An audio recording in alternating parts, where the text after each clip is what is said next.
네, 주 안에서 여러 성도님들을 만나게 된 것을 참 기쁘게 생각합니다. 저는 분당 샘물교회가 아니고 분당 샘물기독학교 유치원과 초등학교가 있습니다. 거기에 교장으로서 섬기고 있는 유영업이라고 합니다. 오늘 우리 바나바 선교회 아버님들께서 찬양하는 소리를 들으니까 얼마나 마음이 얼마나 좋은지 모르겠어요. 네, 참 감사합니다. 우리 아버님들이 이렇게 찬양의 자리에서 하나님 앞에 찬양하는 모습이 너무 좋은데, 아마도 직장에서 살아가는 삶의 현장은 굉장히 힘들고 어려우리라 생각되어집니다.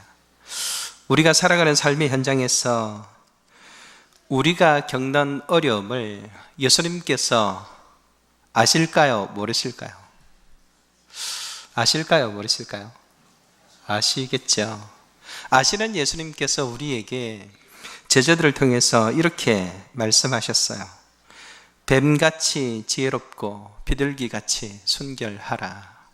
이 말씀의 의미를 우리가 이 시간에 한번 생각해 보고자 합니다. 예수님께서 이 말씀을 하시면서 어떻게 서론을 붙이셨는가 하면 양을 이리 가운데 보냄과 같다, 이런 표현을 씁니다. 이리들 속에 살아가야 하는 양을 향하여 예수님께서 두 가지를 말씀하시는데, 그 첫 번째가 지혜입니다. 양이 이리들 속에 살아가는 것은 사실은 불가능합니다. 들어가는 순간 먹이가 되고 말겠죠. 양이 이리들 속에서 살아갈 수 있는 방법이 과연 있을까 싶을 정도로 우리가 세상 속에서 산다는 것, 양의 존재를 유지하면서 산다는 것, 그 정체성을 지키며 산다는 것은 너무나 어려운 일입니다. 이것은 단순히 생존하는 것만이 아니라 천국의 복음을 전하면서 살아야 되고, 어쩌면 이리를 다 양으로 변화시키는 일을 우리가 해야 하기 때문에 훨씬 더 어려운 일입니다. 그런 우리에게 하나님께서 하시는 첫 번째 요구는 지혜로운 자가 되어라 하는 것입니다. 예수님께서 말씀하신 지혜는 무엇일까요? 첫째는 사단의 깊은 흉계를 넘어서는 지혜입니다. 우선 우리는 예수님께서 비유로 내세우신 뱀에 대하여 의문을 품지 않을 수가 없습니다. 왜 하필이면 뱀을 비유로 했을까요? 뱀은 사단의 상징인데, 곧이곧대로 다시 말한다면 사단같이 지혜로워라, 이런 말이죠. 그럴 리는 없음이 분명한데 예수님께서는 왜 뱀을 언급하셨을까? 요한계시록 2장 24절에 보면 이런 표현이 나옵니다. 사단의 깊은 것이라는 표현이 나오는데요, 표전 세번역 성경은 사단의 깊은 흉계로 번역되어 있습니다. 다시 말하면 우리가 세상의 핍박에 직면하게 될 때 사단의 표면적인 전략에 휘말리지 말고 그 깊은 흉계를 헤아려 대처할 것을 말씀하시는 것입니다. 다시 말하면 뱀을 이기려면 뱀의 속뜻을 헤아릴 줄 아는 통찰력이 있어야 함을 강조한 것으로 보여집니다. 그래서 이 말씀을 그 의미를 살려 해석해 보면 이렇게 번역할 수 있습니다. 뱀의 깊은 것을 능가하는 지혜를 가져라, 이런 말씀입니다. 우리 샘물교회에서 파송한 선교사님 중에 한 분이 중국에서 오래전에 순교를 하셨습니다. 안대옥 선교사님이란 분이셨는데요, 이분이 순교하셨을 때 우리는 처음에는 교통사고로 돌아가신 줄 알았습니다. 공안에서 발표도 물론 그렇게 했었습니다. 근데 조사를 하는 과정에서 이분의 죽음을 검사해 볼 때 단순한 교통사고로 보기 어려운 증거들이 참 많았습니다. 앞차와 부닥치면 머리를 핸들에 부닥치는 것으로 이렇게 돼야 되는데, 졸음운전을 하다가 트럭을 뒤에서 박았다는 거죠. 그런데 얼굴에 함몰된 형태는 자동차 핸들에 부닥친 것이 아니었습니다. 앞면 전체가 함몰되어 있었고, 또 뒷주머니에 있는 지갑에 피가 흥건했었습니다. 여러 가지 정황들로 볼 때 단순히 교통사고가 아니다라는 것을 사람들이 추론하였고, 미국 시민권을 가졌었기 때문에 미국 대사관과 한국 대사관에서 진상규명에 나서곤 했었습니다.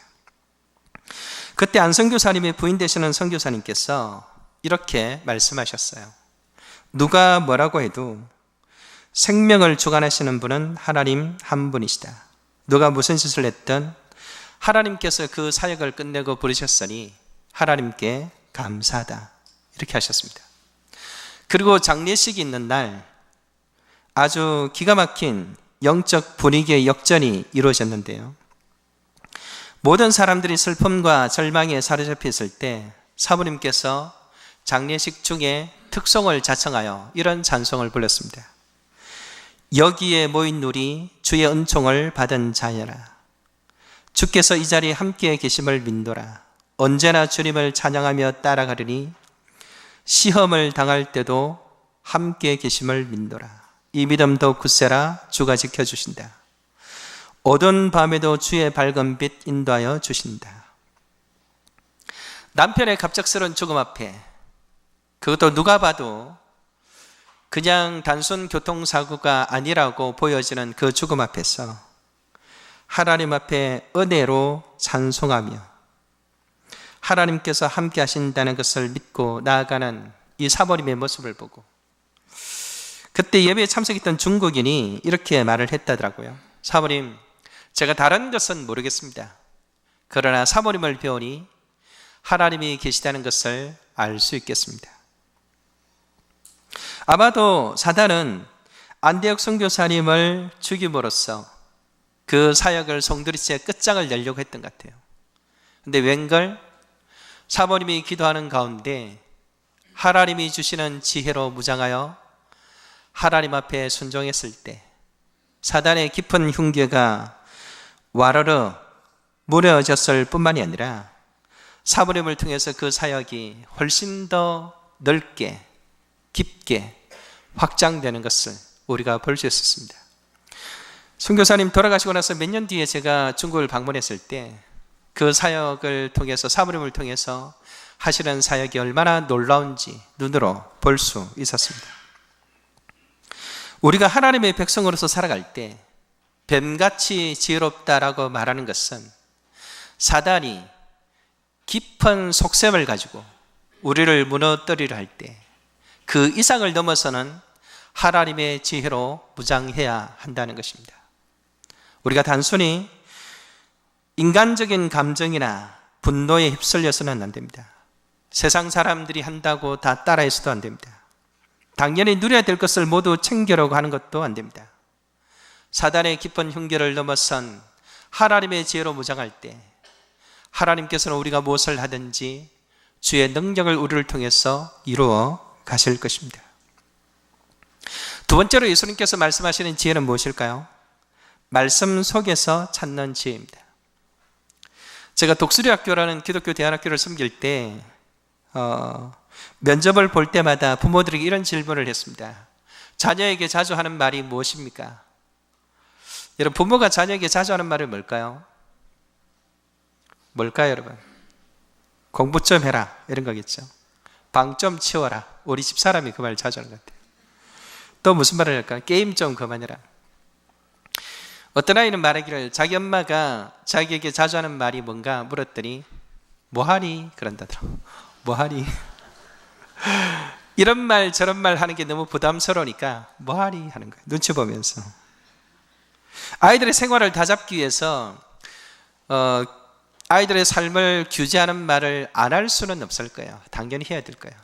근데 문제는 이런 말들이 아이들의 삶을 이끌어갈 수 없다는 데 문제가 있는 것입니다. 우리의 삶을 붙잡아 줄 수 있는 언어가 있어야 됩니다. 아이들의 삶을 붙잡아 줄 수 있는 언어가 있어야 합니다. 어떤 말을 듣고 어떤 비전을 가지느냐에 따라서 한 사람의 인생이 송두리째 바뀔 수 있습니다.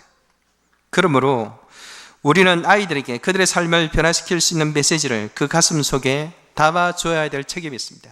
그게 부모의 가르침입니다. 우리가 직장 생활을 할 때도 마찬가지입니다. 우리 속에 어떤 언어가 우리 속에 존재하는가? 우리 속에 어떤 말씀이 나를 지배하는가? 어떤 사람이 내게 원망했던 말 한마디가 나를 하루 종일 지배하고, 한 달 내내 지배하고, 1년 내내 지배하고, 아내가 남편에게 당신은 뭐 맨날 그렇지 라는 말 무심코 한마디 했는데 그 말을 한 달 내내 묵상하면서 사는 것입니다. 한 달 내내 직장에서나 버스를 탈 때나 집에서나 묵상하면서 사는 것을 우리가 경험하곤 합니다. 남편이 아내에게 당신은 맨날 그 모양이야 뭐 이런 말 한마디 한 걸 맨날 묵상합니다. 그런 언어들에 우리가 사로잡힐 것이 아니라 하나님의 말씀에 사로잡혀야 하는 것입니다. 제가 우리 집에서 청소년 학생들 4명을 데리고 같이 살았습니다. 우리 집 아이들까지 6명을 데리고 살았는데 저보다도 우리 집 사람이 얼마나 용감한지 모르겠어요. 6명을 데리고 3년을 살았어요. 같이 살면서 나름대로 아침마다 일어나면 성경 읽고 기도하고 성경 읽고 저녁에 기도하고 주일날 저녁마다 말씀 가지고 나누고 이렇게 하는데 한 녀석이 대뜸하는 말이 감옥 같아 이러더라고요. 감옥 같아요. 그 말을 듣고 저는 며칠 동안 끙끙 앓았어요. 정말로 나는 이 아이들을 감옥처럼 올가매고 있는 존재인가? 학살하는 것을 공동체 생활을 도대체 어떻게 해야 정말 지혜로운가? 온갖 생각이 다 들었죠. 며칠간 고민하며 기도하던 중에 출애굽기 말씀을 통해서 하나님께서 이런 말씀을 주셨어요. 너희가 내 말을 듣고 내 언약을 지키면 제사장 나라가 되며 거룩한 백성이 되리라. 불현듯이 제 마음속에 밝은 불이 덩이 켜지는 것 같은 그런 느낌을 받았습니다. 그렇구나. 하나님께서도 이렇게 복잡한 율법을 주신 이유가 그것은 그들을 감옥으로 몰아넣는 것이 아니구나. 제사장 나라로 만들고 거룩한 백성으로 만들기 위해서 말씀을 주시는 것이지 그 말씀이 사람을 올가매는 것이 절대로 아니구나 라는 것을 깨달은 거죠. 그 순간 어떤 학생이 말했던 감옥 같아라는 그 말에 얽매임에서 벗어날 수 있었습니다. 정말 인간다운 삶을 살기 위해서는 하나님의 말씀이 필요하고 하나님의 언어가 우리를 지배해야 된다는 것을 깨닫는 순간 잘못된 어뢰에서 벗어날 수 있었던 것입니다. 우리가 현재 직면한 모든 문제들에 대한 해답을 누가 알고 있을까요? 당연히 하나님 아버지께서 알고 계십니다. 제가 제자반을 할 때 모 대기업에 다니는 집사님께서 어느 날 헐레벌떡 들으시면서 이렇게 말씀하시더라고요. 목사님 직장일도 기도하니까 들어주시대요 이러더라고요.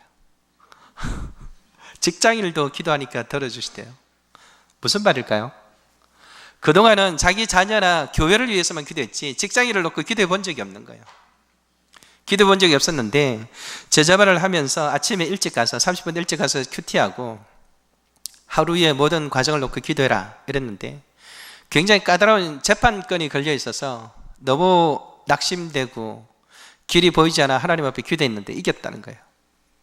그러면서 말하기를 직장일도 기도하니까 들어주시대요. 그런 말 하지 마세요 여러분. 그런 말씀하시면 안 돼요. 당연히 들어주시죠. 당연히. 우리가 이 모든 것을 주관하시는 하나님을 정말로 믿는다면 그분의 지혜를 확신한다면 하나님 앞에 나아가 그 말씀을 구해야 할 것입니다. 슬픈 것은 우리가 이미 하나님의 지혜를 가졌을 때 그 지혜의 비밀을 모르고 산다는 것입니다.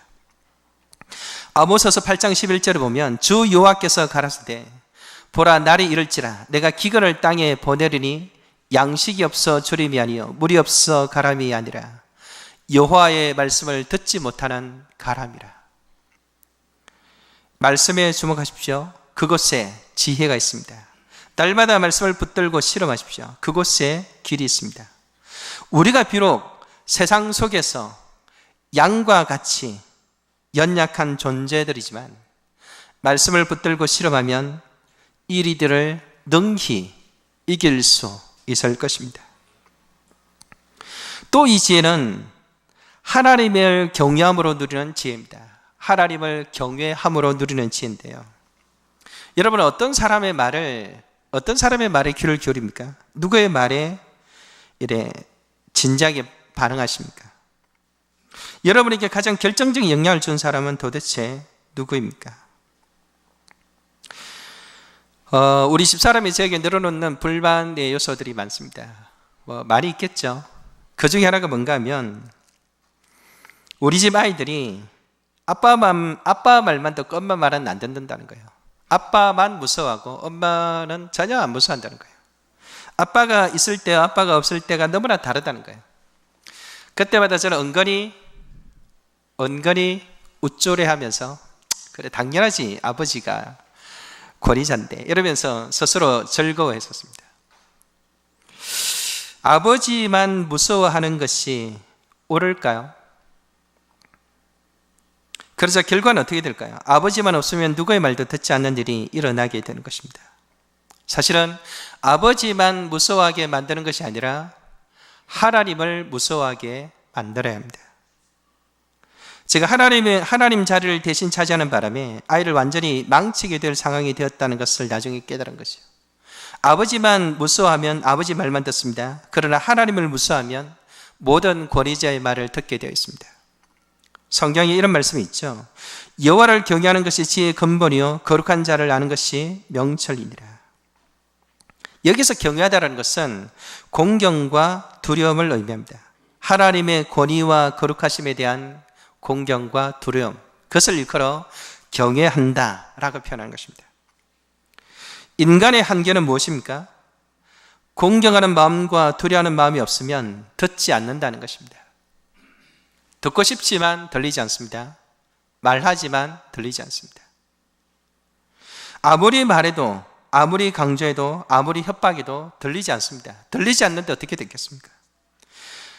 귀로는 물리적인 현상은 귓등을 때리는데 마음으로는 들어가지 않는 것입니다. 참 무섭죠.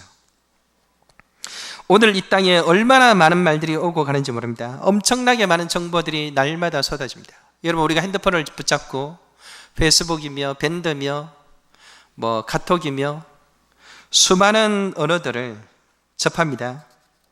그리고 거기에 대해서 순간순간 반응하기도 합니다. 그러나 그것을 내 인격 속에, 삶 속에 진지하게 적용하거나 그것을 표대로 삼아 나아가지는 않습니다. 왜 그럴까요? 말들은 너무나 많은데 그 말들이 나의 삶에 결정적인 영향을 미치는 것은 점점 희귀해져 갑니다. 왜 그럴까요? 더 이상 마음의 공경과 두려움을 줄 만한 존재가 없기 때문입니다. 들을 만한 대상이 보이지 않는 것입니다. 그래서 늘 듣지만 듣지 않는 일들이 일어나고 있습니다. 너무 많은 말을 들으며 살지만 나를 이끌어갈 참말은 내 가슴 속으로 들어오지 않는 것입니다. 우리가 진정으로 하나님의 지혜를 가지고 세상에 대해서 승리하고자 한다면 하나님께 대한 공경심과 경외심을 가져야 됩니다. 하나님에 대한 두려움을 가지고 무장하셔야 됩니다. 그래야 하나님의 말씀이 들리고 하나님의 말씀이 내 속에 작동하기 시작하는 것입니다. 하나님의 이름을 늘 부르면서도 그 앞에 두렵고 떨림이 없다면 따로 시간을 쪼개 엎드리고 금식도 하고 절제도 하면서 하나님께 대한 나의 경외심을 회복할 수 있도록 여러분 거기에 우선적인 시간을 투자하셔야 됩니다. 사랑하는 성도 여러분, 명심하십시오. 하나님께서 주시는 지혜는 무조건 기도한다고 얻어지는 것이 아닙니다. 벼락치기 밤샘을 한다고 얻어지는 것은 결코 아닙니다. 하나님을 진정으로 경외할 때 그 말씀이 들립니다. 하나님의 왕되심을 기억하십시오. 하나님의 창조자 되심을 기억하십시오. 하나님은 심판자이심을 기억하십시오. 하나님은 우리의 모든 것을 다 아시는 분으로서 언젠가 이 땅에 다시 오셔서 우리를 평가하실 것입니다. 그분이 누구인지를 생각하고 그분이 누구인지를 바르게 알고 그분에 대한 두려움을 회복할 때 우리는 하나님께서 주시는 진짜 지혜에 이를 수 있습니다. 이러한 회복은 입술에 찬양에 달려있는 것이 아닙니다. 찬양 자체는 참으로 아름답습니다. 그러나 그 찬양이 하나님에 대한 거룩한 두려움 속에서 드려질 때 그 찬양이 진짜 힘을 발휘하게 되는 것입니다.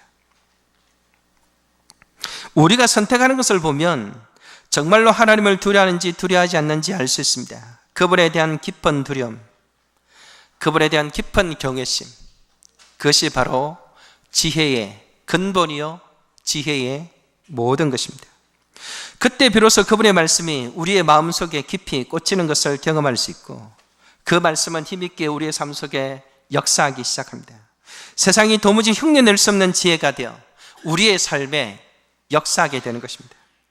하나님을 진정으로 두려워할 줄 아는 자, 그가 바로 이 세상을 이끄는 참된 지도자가 될 것입니다. 두 번째로 예수님께서 순결의 사람이 되라 말씀하십니다. 비둘기같이 순결하라.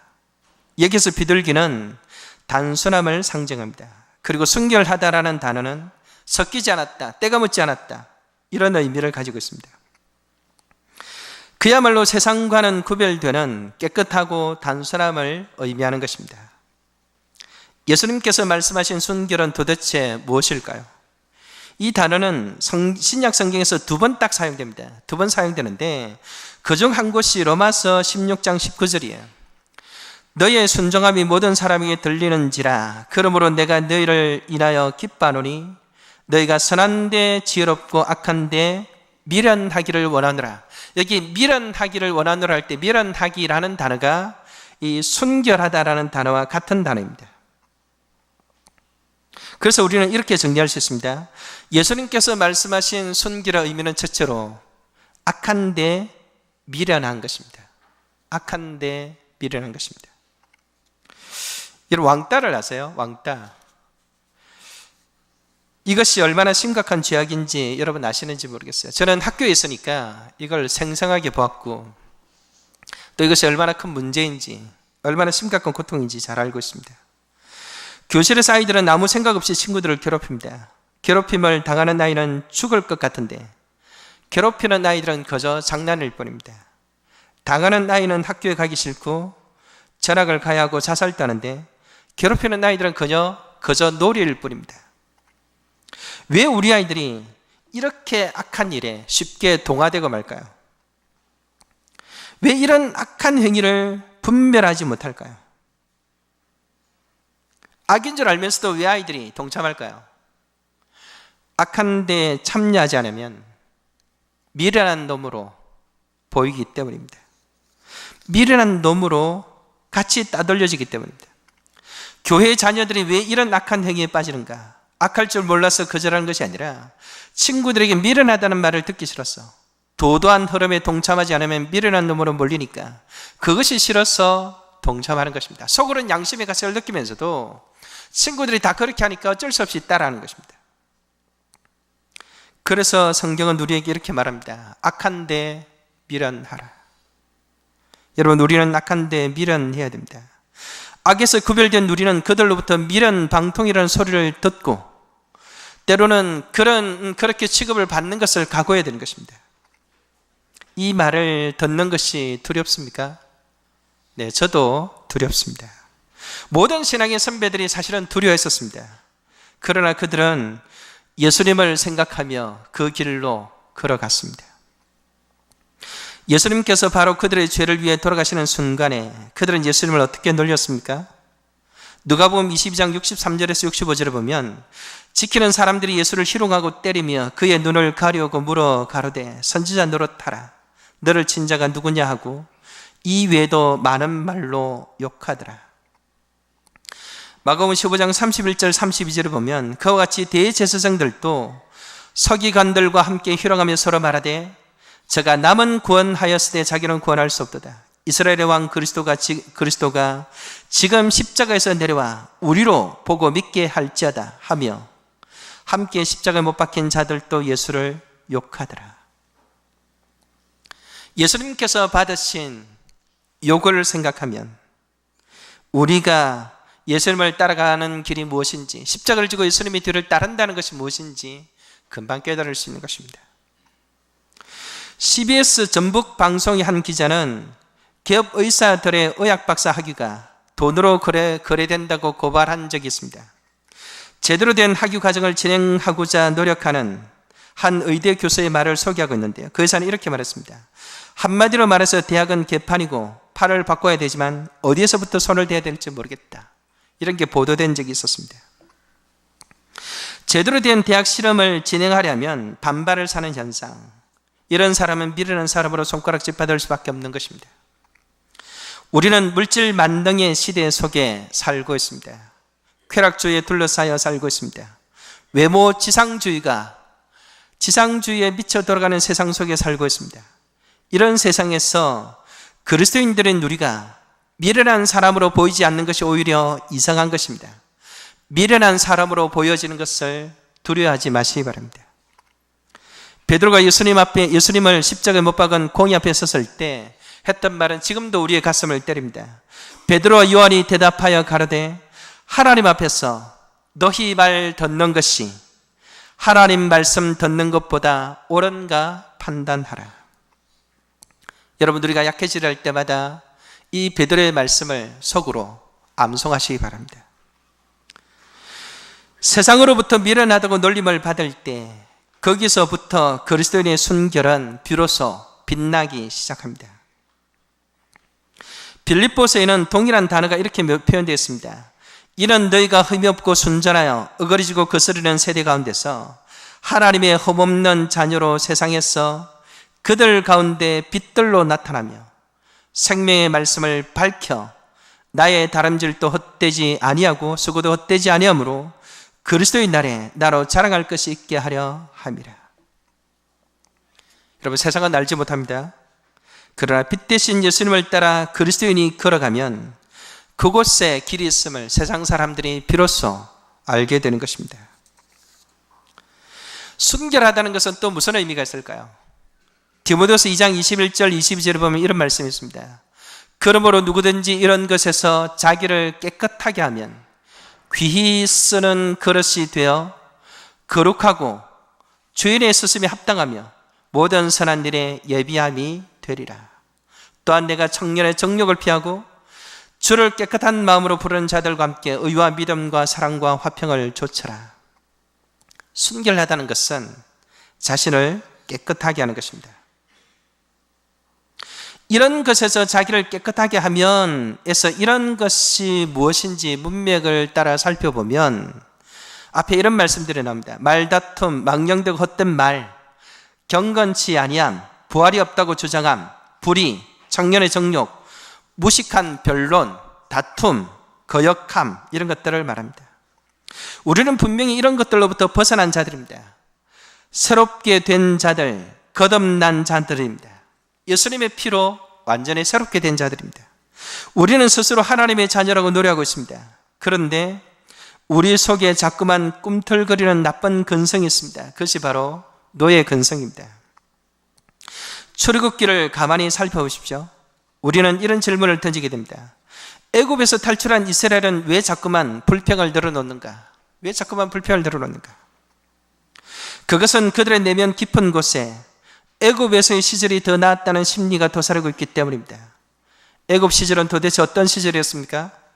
그들은 바로의 노역으로 인해 고통하며 절규하며 부르짖었던 노예의 시절이었습니다. 그 고통의 소리를 들으시고 하나님께서 약속을 기억하사 구원하신 것이었습니다. 노예에서 자유인으로. 그런데 그들은 순간적인 두려움과 배고픔으로 인해서 옛 시절을 떠올리는데 차라리 그때가 나았다고 늘어놓고 있는 것입니다. 이것은 바로 그들을 사로잡고 있는 무서운 노예 근성이었습니다. 자꾸만 그때의 시절이 생각나고 자신의 현재 직분을 망각한 채 무서운 징계와 심판으로도 잘 고치지 않는 뿌리 깊은 노예 근성을 드러내고 있는 것입니다. 이들을 바라보는 하나님의 마음은 어땠을까요?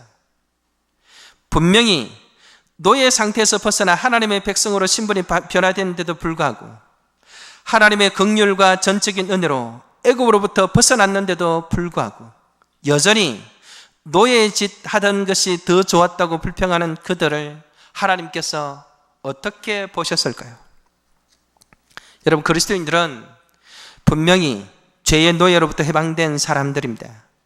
근데 자꾸만 죄의 노예로서 사는 삶에서 떠나지 못하는 것은 우리 속에 애굽에 대한 동경심, 세상 것이 더 좋을 것 같은 마음, 세상 하는 대로 살아야 멋있을 것 같은 생각, 그래야 소외되지 않을 것 같은 생각, 그래야 가난해지지 않을 것 같은 생각, 그런 노예 근성이 우리 속에 도사르고 있기 때문입니다. 우리가 하나님 나라의 백성이라는 자기 정체성이 분명하다면 애굽에서 완전히 벗어나야 합니다. 우리의 삶을 하나님께 전적으로 책임지신다는 것을 안다면 노예 근성을 완전히 다 던져버려야 하는 것입니다. 예수님께서 말씀하시는 순결함의 강력은 시대가 악해져 가면서 더욱 설득력 있게 세상을 향해 메아리치고 있습니다. 경제가 발달할수록 투명성에 대한 요청이 대두되고 있습니다. 몇 년 전에 우리나라 최대 기업이 정한 모토가 뭔지 아십니까? 기업이 정한 모토가 이것입니다. 존경받는 기업입니다. 존경받는 기업. 이유를 추구하는 기업이 왜 존경받는 기업이라는 언어를 회사의 모토로 썼을까요? 이윤을 추구하기 위해 수단과 방법을 가리지 않는 기업이, 자본을 최대의 가치로 여기는 기업이 존경을 받는다. 뭔가 어울리지 않는 옷을 입는 것 같은 느낌이 들지만 이 시대가 무엇을 요구하는지 강력히 보여주고 있는 것입니다. 진정한 존경은 신뢰를 떠나서 생각할 수 없고, 신뢰는 투명성을 떠나서는 생각할 수 없습니다. 그래서 존경의 출발점이 투명성인 것을 알 수 있습니다. 투명성이란 별로 어려운 것이 아닙니다. 그냥 정직해야 하는 것입니다. 그냥 올바로 해야 하는 것입니다. 그것이 바로 순결입니다. 자신을 깨끗하게 하지 못하는 보다 근원적인 문제가 무엇입니까? 세상은 순결해야 할 궁극적인 이유를 가지지 못한다는 데 있습니다. 아무도 보지 못하는 곳에서 자기를 지켜낼 만한 장치나 힘이 없는 것입니다. 엄청난 사단의 계략에 휩쓸리지 않을, 자기를 버텨줄 힘이 없는 것입니다. 하나님께서 쓰시는 사람은 깨끗한 사람입니다.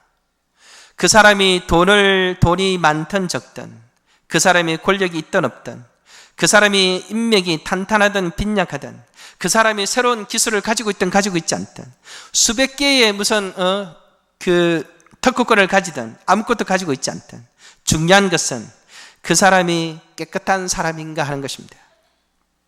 순결한 사람이 되십시오. 세상으로부터는 때로 미련하다는 놀림을 받으십시오. 놀림 받을 때 두려워하지 마십시오. 세상은 바로 그런 사람을 목말라 하고 있습니다. 투명성은 이 시대를 살리는 마지막 언어라고 말할 수 있습니다. 세상적 표현으로는 투명성이고 교회적 표현으로는 순결입니다.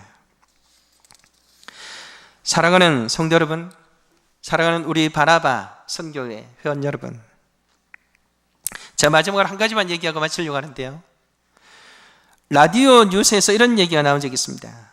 담배 자판기를 운영하는 한 상점 주인의 이야기였는데요, 국가에서 담배 자판기에 성인 인증기를 의무적으로 달도록 법률로 정했습니다. 그래서 성인 인증기를 달았더니 매출이 뚝 떨어졌습니다. 평소에 200값이 팔렸는데 80값으로 줄어든 것입니다. 그래서 이 주인은 얼른 성인 인증기를 작동하지 않도록 만들어버렸습니다. 그랬더니 다시 매상이 회복됐습니다. 기자가 물었어요. 그렇게 하면 불법이잖아요. 왜 그렇게 하세요? 물었더니 그 주인이 뭐라고 했을까요? 다 그렇게 해요. 다 그렇게 해요. 여러분, 세상은 다 그렇게 하는 것입니다. 내신을 부풀리고 컨닝을 밥 먹듯이 하고 성적을 조작하고 대리시험도 하고 탈세도 하고 거짓 공약도 남발하고 돈 받고 사람 채용하고, 세상은 다 그렇게 하는 것입니다. 그런데 하나님의 백성들은 달라야 합니다. 지혜 있는 자는 간교해지기 쉽습니다.